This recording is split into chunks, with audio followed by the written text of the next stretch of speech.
When you think of the Impressionist movement, you may think of Claude Monet, Edgar Degas, or Pierre-Auguste Renoir. But have you heard of Mary Cassatt? If you love Impressionism, I'm sure you have. Hi, my name is Sarah D, and in today's video, I am going to paint my reproduction of Mary Cassatt's Breakfast in Bed, while I tell you about her life. 7 years ago, on a regular old trip to the Goodwill, I found this, the Impressionist art game. It's a card game with a bunch of short biographies in this book.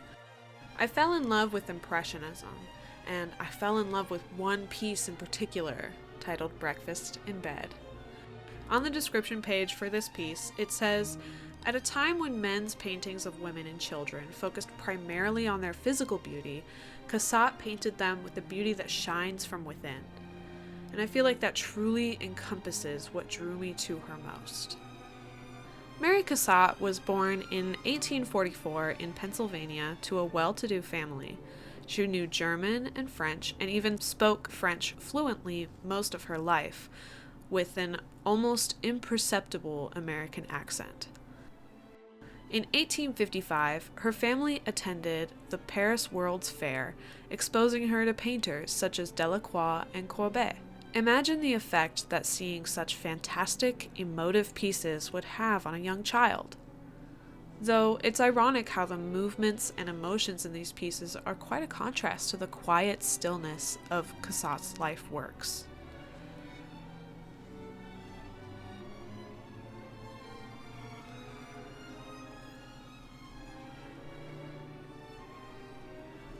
At just 16, Mary Cassatt was able to attend the Pennsylvania Academy of Fine Arts. She reportedly hated it because the men that made up the majority of her classmates were incredibly rude and condescending.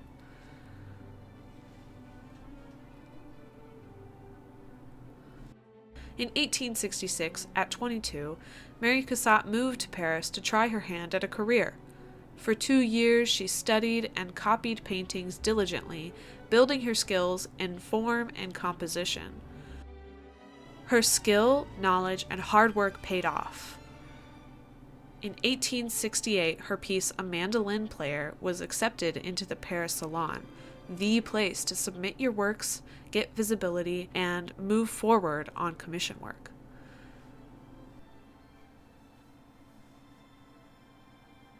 Cassatt was able to get a few commissions in the next couple of years, but the work slowed down quickly. She decided to head back home to Pennsylvania and stayed for a year and a half.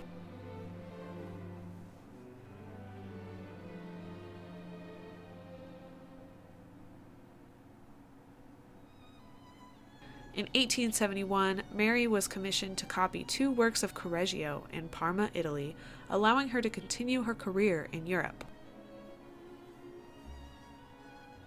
Mary Cassatt was then able to be shown in the Paris Salon for 3 more years. In 1872, 2 women throwing flowers was displayed. In 1873, Spanish dancer wearing a lace mantilla, and in 1874, La Musique.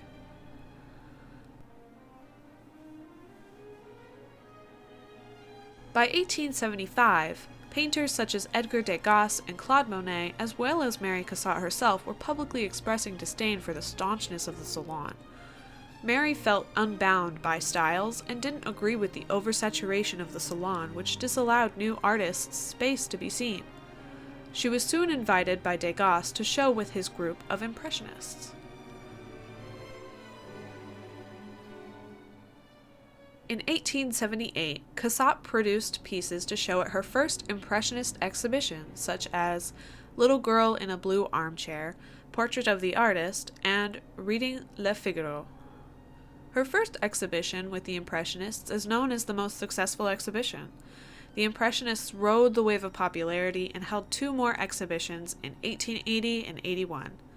Those 2 shows ended up with some harsh critics, including Claude Monet himself, who resented Degas for inviting first-come daubers and believed in quote-unquote true Impressionists. After this, Cassatt does not show with the Impressionists in Paris.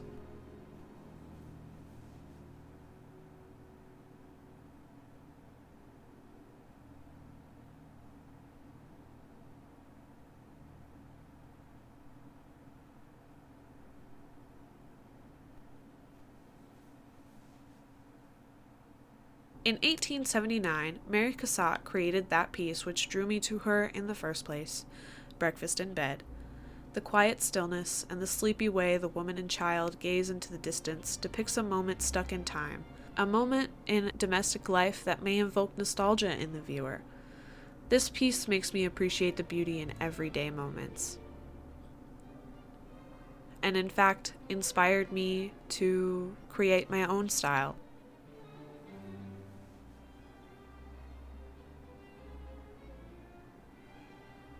In 1886, Impressionism had gained popularity in the US, and Cassatt had been a key advisor to her longtime friend, Louisine Havemeyer, née Elder, and her husband in acquiring art, especially Impressionist works.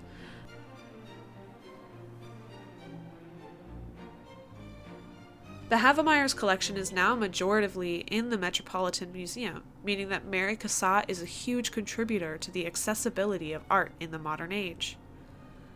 Despite being loyal to Impressionists, Mary Cassatt did not want to be held down by labels. She started to experiment and create a series of works in other mediums such as gouache, pastels, and dry point, resulting in Under the Horse Chestnut in 1889, The Map in 1890, and The Woman Bathing La Toilette.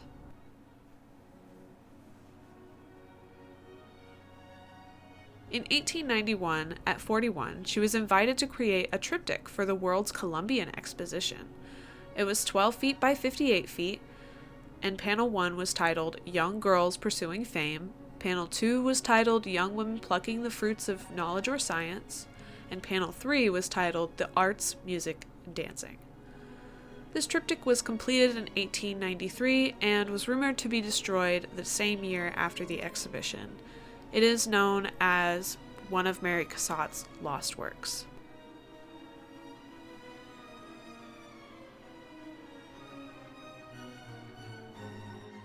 In the years following, Mary Cassatt continued to work hard and diligently, creating many more well-known pieces.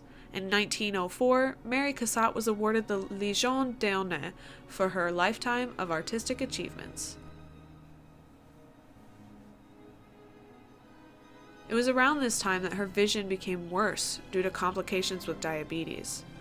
She experiments with different approaches to create compositions such as cross-hatching and dull faint lines built up over time to create an image.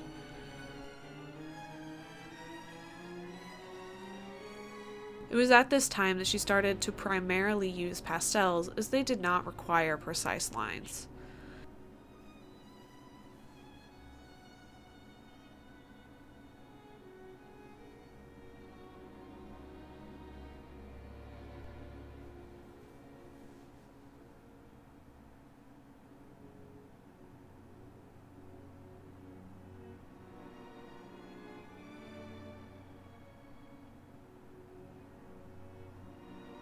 Eventually, in 1914, after failed operations on the cataracts on her eyes, she became fully blind and could no longer create. Mary Cassatt lived out her final years in a beautiful home lovingly named Château de Beaufort, or Beautiful Ash, for the ash trees that surrounded the home.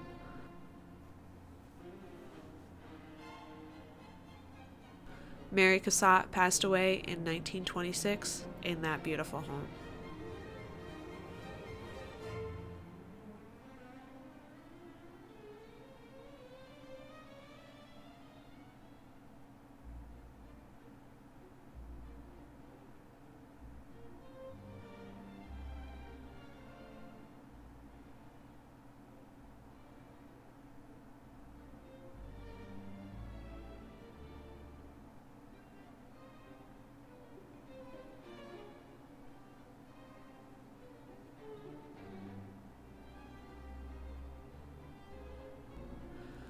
Mary Cassatt lived a dream, in my opinion. I didn't cover a lot of her personal details, but she traveled constantly and saw the world, and she was able to spend a lot of time with her family and friends, and she was able to create a career out of her work. She decided to be an artist and did it. She struggled just like any artist, but she got out into the world, displayed her works, and worked hard.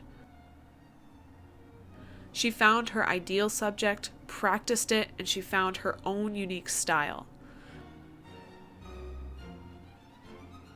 I think it's so special that she was credited as an impressionist. Though she probably wasn't a quote-unquote true impressionist, she embodied the gentle softness of most impressionists and my ideal definition of impressionism.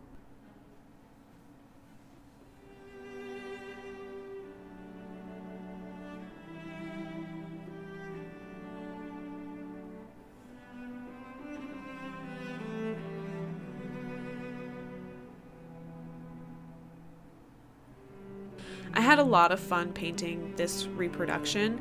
It was very challenging, mostly due to the difference in scale. I painted this very, very small.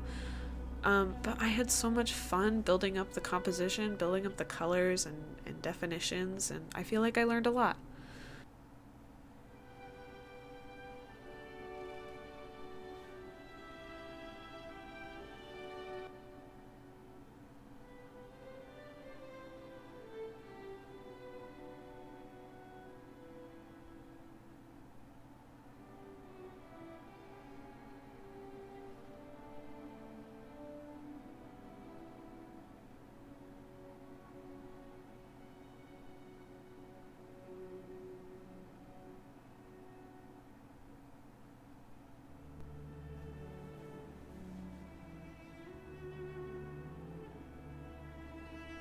Thank you so much for watching this video. If you liked it, please give it a like and let me know in the comments what you thought. I would also like to know if there are any artists that you want me to cover and paint.